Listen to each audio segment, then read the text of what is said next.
Economics वाली madam की class में आप सबका स्वागत है। हमने न्यूज़पेपर में पढ़ा कि कंपनियों का प्रॉफिट तो बढ़ा है, लेकिन कैपेक्स यानी कैपिटल एक्सपेंडिचर, जिसे इन्वेस्टमेंट भी कह सकते हैं, इन्वेस्टमेंट उतना नहीं बढ़ा है।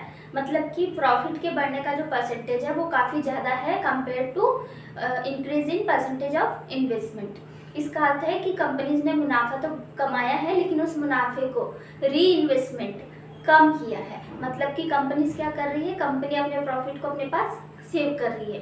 तो हमने सोचा कि आज इसी विषय पे चर्चा की जाए कि इससे क्या असर पड़ेगा हमारी इकोनॉमी पे, हमारी जीडीपी पर क्या असर पड़ेगा और ऐसा हो क्यों रहा है। तो उनके कारणों पे भी हम आज बात करेंगे। सबसे पहले तो जो हमारा टॉपिक है कि increasing profit is greater than increase in investment, यानी कि हमारा प्रॉफिट जो है वो बहुत बड़ा है, लेकिन उसके कंपेयर में इन्वेस्टमेंट जो है वो कम बढ़ा है।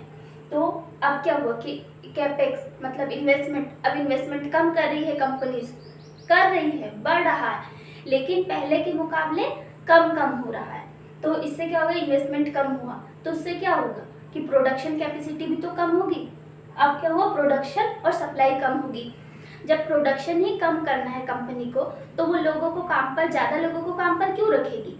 वो क्या करेगी कि लोगों को अपने काम से, कंपनी से निकालना शुरू कर देगी। तो उससे क्या होगा कि एम्प्लॉयमेंट कम होगा, एम्प्लॉयमेंट घटेगा, रोजगार घटेगा और क्या बढ़ेगा, अनएम्प्लॉयमेंट, बेरोजगारी बढ़ेगी।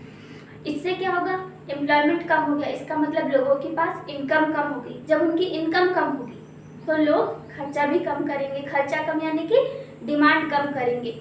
और जब डिमांड और इनकम कम होगी और एम्प्लॉयमेंट भी कम हो गया, तो इसका मतलब है कि लोगों की परचेजिंग पावर, जो क्रय शक्ति है, खरीदने की जो क्षमता है, वो कम हो गई। क्यों परचेजिंग पावर, क्रय शक्ति क्यों कम हो गई?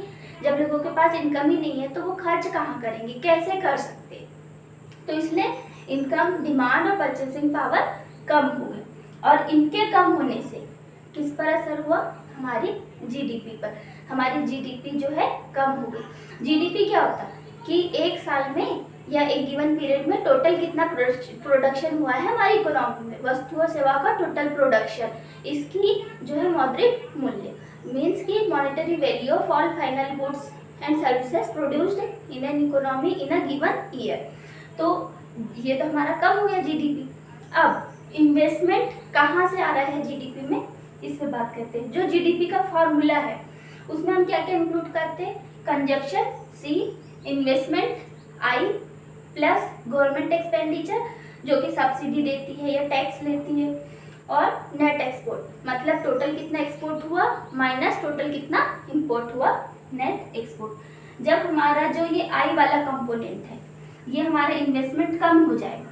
इन्वेस्टमेंट कम होगा चूंकि सी प्लस आई प्लस जी प्लस एन एक्स मिलके टोटल मिलके जीडीपी बन रहा है। अब यदि इन चारों में से सी, आई, जी और एन एक्स, इन चार कंपोनेंट्स में से यदि एक कंपोनेंट भी कम हुआ, जैसे कि इन्वेस्टमेंट कम हुआ, तो उसका असर जीडीपी पे होगा, जीडीपी भी कम होगी।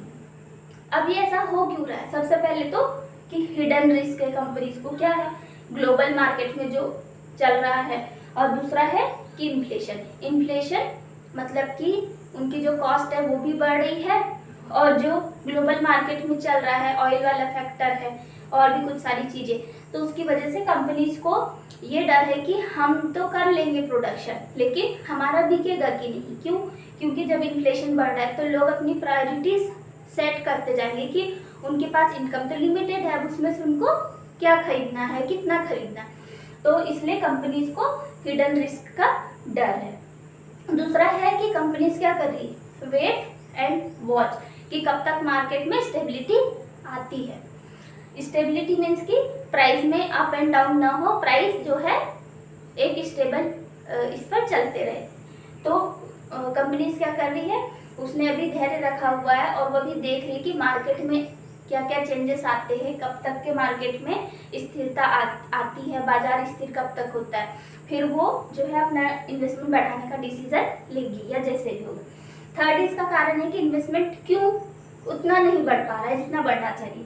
तो तीसरा इसका कारण है कि कंपनी जो मुनाफा कमा रही उसका ज़्यादातर भाग तो वो जो उन्होंने पुराना लोन लिया हुआ है उसको चुकाने में ही दे रही है, तो फिर नया इन्वेस्टमेंट कैसे करेगी।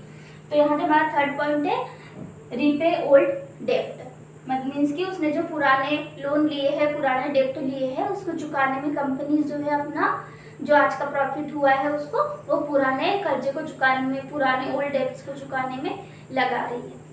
तो आई होप कि आपको समझ में आया होगा कि इन्वेस्टमेंट यदि हमारी इकोनॉमी में कम हुआ तो इसका एक व्यक्ति पर, एक इंडिविजुअल व्यक्ति पर कैसे फर्क पड़ेगा कि इन्वेस्टमेंट कम हुआ तो प्रोडक्शन और सप्लाई कम होगी।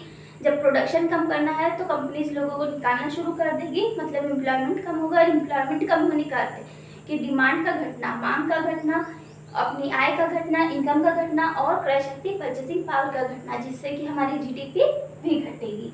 अब जीडीपी के जो 4 कंपोनेंट हमने बताया कि consumption, investment, government expenditure plus net export, इसमें से कोई भी यदि कम होता है, जैसे कि इस केस में यहाँ पे क्या कम हुआ, इन्वेस्टमेंट कम हो रहा है, तो उसकी वजह से जीडीपी भी कम होगा। और फिर हमने इसके बताया 3 कारण कि क्या क्यों कम हो रहा है, क्योंकि जो कंपनीज है उनको ग्लोबल मार्केट का डर है और इन्फ्लेशन का डर है, हिडन रिस्क का डर है। कंपनी अभी देख रही है कि मार्केट में क्या चल रहा है, मार्केट कब तक स्थिर होता है। और तीसरा कि कंपनीज अपना आज का जो प्रॉफिट है उसे पुराने लोन चुकाने में लगा रही है, पुराने लोन चुकाने में दे रही है। तो आई होप कि आपको ये टॉपिक आज समझ आया होगा और इकोनॉमिक्स वाली मैडम चैनल को लाइक, शेयर, सब्सक्राइब जरूर कीजिए। Thank you so much.